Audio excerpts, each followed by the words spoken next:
श्री गणेशाय नमः। श्री सरस्वती माते नमः। श्रीमद्भागवत महापुराण की जय। जय जय श्री राधे श्याम। श्रीमद्भागवत महापुराण द्वितीय खंड 10वें स्कंद 59वां अध्याय भौमासुर का उद्धार और 16,100 राजकन्याओं के साथ भगवान का विवाह।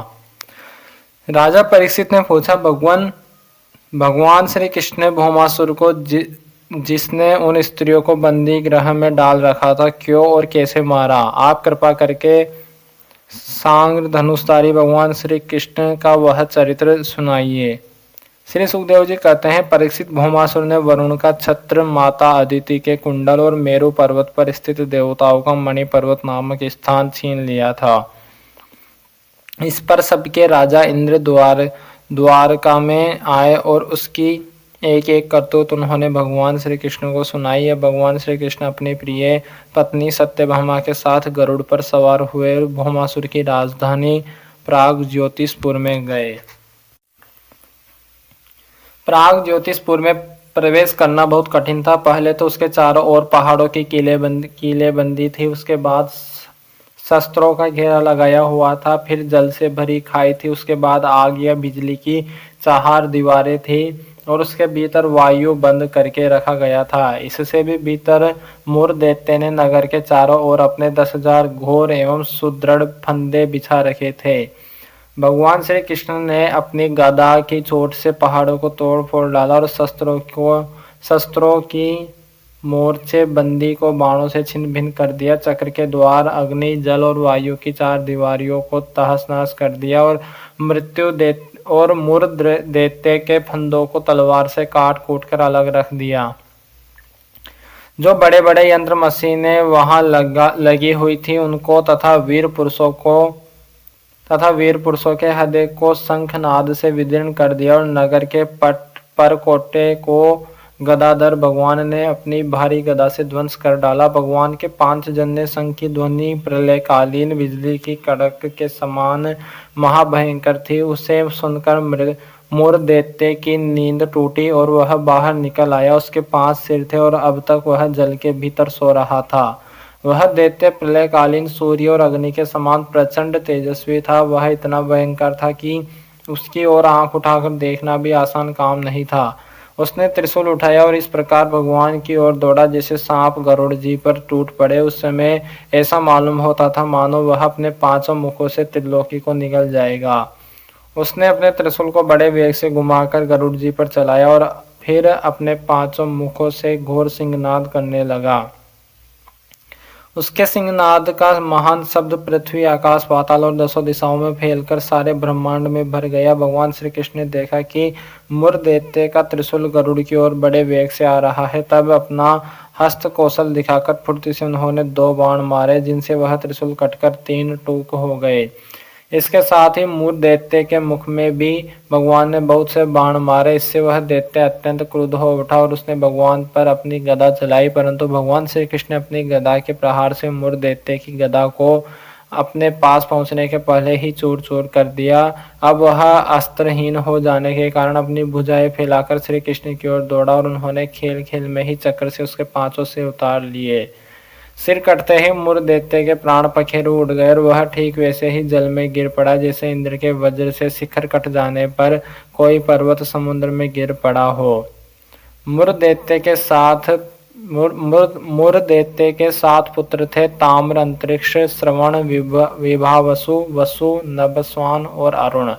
ये अपने पिता की मृत्यु से अत्यंत शोकाकुल हो उठे और फिर बदला लेने के लिए क्रोध से भरकर शस्त्रास्त्र से सुसज्जित हो गए तथा पीठ नामक दैत्य को अपना सेनापति बनाकर भौमासुर के आदेश से श्री कृष्ण पर चढ़ाए। वे वहां आकर बड़े क्रोध से भगवान श्री कृष्ण पर बाण, खड्ग, गदा, शक्ति, दृष्टि और त्रिशूल आदि प्रचंड शस्त्रों की वर्षा करने लगे। परीक्षित, भगवान की शक्ति अमोघ और अनंत है। उन्होंने अपने बाणों से उनके कोटि कोटि शस्त्रास्त्र तिल तिल करके काट गिराए। भगवान के शस्त्र प्रहार से सेनापति, पीठ और उसके साथी दैत्यों के सिर, जांघें, भुजा, पैर और कवच कट गए और उन सभी को भगवान ने यमराज के घर पहुंचा दिया। जब पृथ्वी के जब पृथ्वी के पुत्र नरकासुर भौमासुर ने देखा कि भगवान श्री कृष्ण के चक्र और बाणों से हमारी सेना और सेनापतियों का संहार हो गया, तब उसे असहा क्रोध हुआ। वह समुद्र तट पर पैदा हुआ, बहुत से मद वाले हाथियों की सेना लेकर नगर से बाहर निकला। उसने देखा कि भगवान श्री कृष्ण अपनी पत्नी के साथ आकाश में गरुड़ पर स्थित है, जैसे सूर्य के ऊपर बिजली के साथ वर्षाकालीन श्याम मेघ शोभायमान हो। भौमासुर ने स्वयं भगवान के ऊपर शतघ्नि नाम की शक्ति चलाई और उसके सब सैनिकों ने भी एक ही साथ उन पर अपने अपने अस्त्र शस्त्र छोड़े। अब भगवान श्री कृष्ण भी चित्र विचित्र पंख वाले तीखे तीखे बाण चलाने लगे। इससे उसी समय भौमासुर के सैनिकों की बुझाई जांघें, गर्दन और धड़ कट कर गिरने लगे। हाथी और घोड़े भी मरने लगे। परीक्षित, भौमासुर के सैनिकों ने भगवान पर जो जो अस्त्र शस्त्र चलाए थे, उनमें से प्रत्येक को भगवान ने 3-3 तीखे बाणों से काट गिराया। उस समय भगवान श्री कृष्ण गरुड़ जी पर सवार थे और गरुड़ जी अपने पंखों से हाथियों को मार रहे थे। उनकी चोंच, पंख और पंजों की मार से हाथियों को बड़ी पीड़ा हुई और वे सबके सब आर्त होकर युद्ध भूमि से भागकर नगर में घुस गए। अब वह अकेला भौमासुर ही लड़ता रहा। जब उसने देखा कि गरुड़ जी की मार से पीड़ित होकर मेरी सेना भाग रही है, तब उसने उन पर वह शक्ति चलाई जिसने वज्र को भी विफल कर दिया था, परंतु उसकी चोट से पक्षीराज गरुड़ तनिक भी विचलित न हुए, मानो किसी ने मतवाले गजराज पर फूलों की माला से प्रहार किया हो। अब भौमासुर ने देखा कि मेरी एक भी चाल नहीं चलती, सारे उद्योग विफल होते जा रहे हैं। तब उसने श्री कृष्ण को मार डालने के लिए एक त्रिशूल उठाया, परंतु उसे अभी वह छोड़ भी न पाया था कि भगवान श्री कृष्ण ने छुरे के समान तीखे धार वाले चक्र से हाथी पर बैठे हुए भौमासुर का सिर काट डाला। उसका जगमगाता हुआ सिर कुंडल और सुंदर किरीट के सहित पृथ्वी पर गिर पड़ा। उससे देखकर भौमासुर के सगे संबंधी हाय हाय पुकार उठे। ऋषि लोग साधु साधु कहने लगे और देवता लोग भगवान पर पुष्पों की वर्षा करते हुए स्तुति करने लगे। अब पृथ्वी भगवान के पास आई। उसने भगवान श्री कृष्ण के गले में वैजयंती के साथ वनमाला पहना दी और अदिति माता के जगमगाते हुए कुंडल, जो तपाए हुए सोने के एवं रत्न जड़ित थे, भगवान को दे दिए तथा वरुण का छत्र और साथ ही एक महामणि भी उनको दी। राजन, इसके बाद पृथ्वी देवी बड़े बड़े देवताओं के द्वारा पूजित विश्वेश्वर भगवान श्री कृष्ण को प्रणाम करके हाथ जोड़कर भक्ति भाव भरे हृदय से उनकी स्तुति करने लगी। पृथ्वी देवी ने कहा, शंख चक्र गदाधारी देव देवेश्वर, मैं आपको नमस्कार करती हूँ। परमात्मन, आप अपने भक्तों की इच्छा पूर्ण करने के लिए उसी के अनुसार रूप प्रकट किया करते हैं। आपको मैं नमस्कार करती हूँ। प्रभु, आपकी नाभि से कमल प्रकट हुआ है। आप कमल की माला पहनते हैं। आपके नेत्र कमल से खिले हुए और शांतिदायक है। आपके चरण कमल के समान सुकुमार और भक्तों के हृदय को शीतल करने वाले हैं। आपको मैं बार बार नमस्कार करती हूँ। आप समग्र ऐश्वर्य, धर्म, यश, संपत्ति, ज्ञान और वैराग्य के आश्रय हैं। आप सर्वव्यापक होने पर भी स्वयं वसुदेव नंदन के रूप में प्रकट है। मैं आपको नमस्कार करती हूँ। आप ही पुरुष और समस्त कारणों के भी परम कारण हैं। आप स्वयं पूर्ण ज्ञान स्वरूप है। मैं आपको नमस्कार करती हूँ। आप स्वयं तो है जन्म रहित, परंतु इस जगत के जन्मदाता आप ही हैं। आप ही अनंत शक्तियों के आश्रय ब्रह्मा है। जगत का जो कुछ भी कार्य कारणमय रूप है, जितने भी प्राणी या अप्राणी है, सब आपके ही स्वरूप है। परमात्मन, आपके चरणों में मेरे बार बार नमस्कार। प्रभु, जब आप जगत की रचना करना चाहते हैं तब उत्कट रजोगुण को, और जब इसका प्रलय करना चाहते हैं तब तमोगुण को, तथा जब इसका पालन करना चाहते हैं तब सत्वगुण को स्वीकार करते हैं, परंतु यह सब करने पर भी आप इन गुणों से ढकते नहीं, लिप्त नहीं होते। जगत पते, आप स्वयं ही प्रकृति, पुरुष और दोनों के संयोग वियोग हेतु काल है तथा उन तीनों से परे भी है। भगवान, में पृथ्वी, जल, अग्नि, वायु, आकाश, पंच तन्मात्राएं, मन, इंद्रिय और इनके अधिष्ठात्र देवता, अहंकार और महतत्व कहाँ तक कहूँ। यह संपूर्ण चराचर जगत आपके अद्वितीय स्वरूप में भ्रम के कारण ही पृथक प्रतीत हो रहा है। शरणागत भय भंजन प्रभु, मेरे पुत्र भौमासुर का यह पुत्र भगदत्त अत्यंत भयभीत हो रहा है। मैं इसे आपके चरण कमलों की शरण में ले आई हूँ।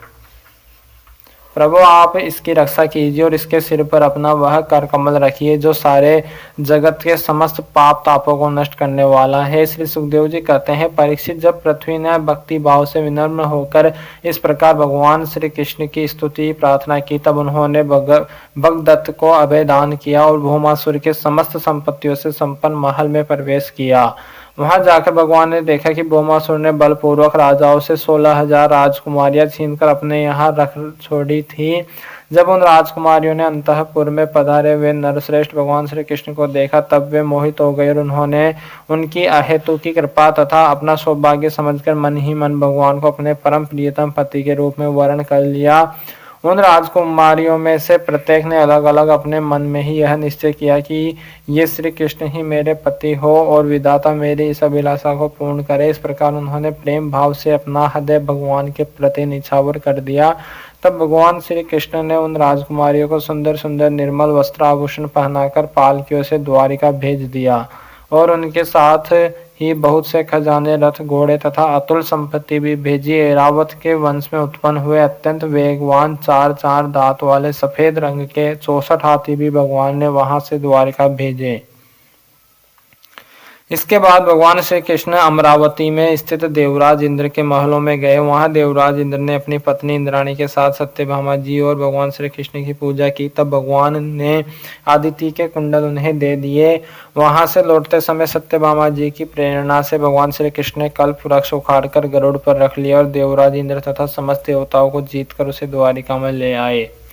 भगवान ने उसे सत्यभामा के महल के बगीचे में लगा दिया। इससे उस बगीचे की शोभा अत्यंत बढ़ गई। कल्पवृक्ष के साथ उसके गंध और मकरंद के लोभी भोरे स्वर्ग से द्वारिका में चले आए थे। परीक्षित देखो तो सही, जब इंद्र को अपना काम बनाना था तब तो उन्होंने अपना सिर झुकाकर मुकुट की नोक से भगवान श्री कृष्ण के चरणों का स्पर्श करके उनसे सहायता भिक्षा मांगी थी, परंतु जब काम बन गया तब उन्होंने उन्हीं भगवान श्री कृष्ण से लड़ाई ठान ली। सचमुच ये देवता भी बड़े तमोगुणी है और सबसे बड़ा दोस्त तो उनमें धनाढ्यता का है। धिक्कार है ऐसी धनाढ्यता को।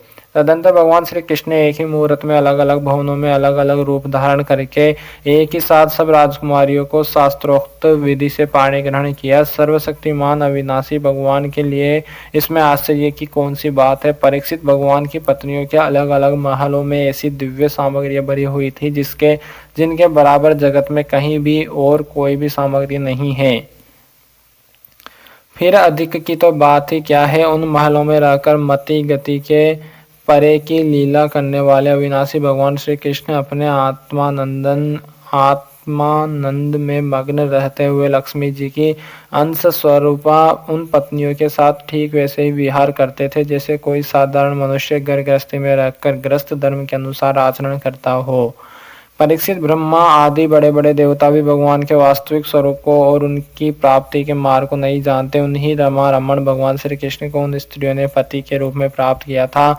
अब नित्य निरंतर उनके प्रेम और आनंद की अभिवृद्धि होती रहती थी और वे प्रेम भरी मुस्कुराहट, मधु चितवन, नव समागम, प्रेमालाप तथा भाव बढ़ाने वाली लज्जा से युक्त होकर सब प्रकार से भगवान की सेवा करती रहती थी।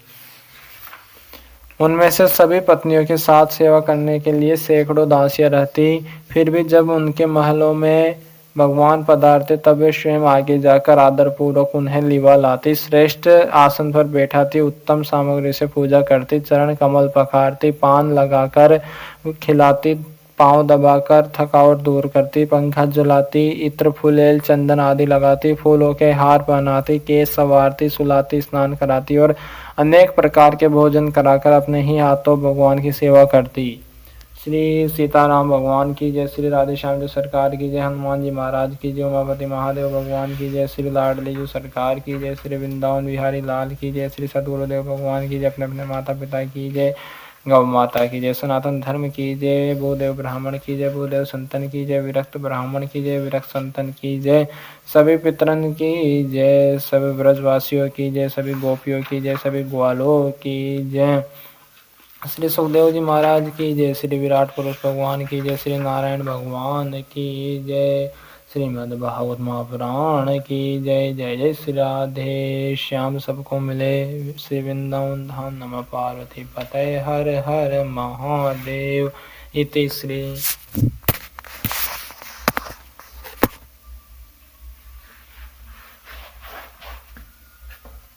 ओम सती सतराय नमः, ओम सती सतराय नमः, ओम सती सतराय नमः।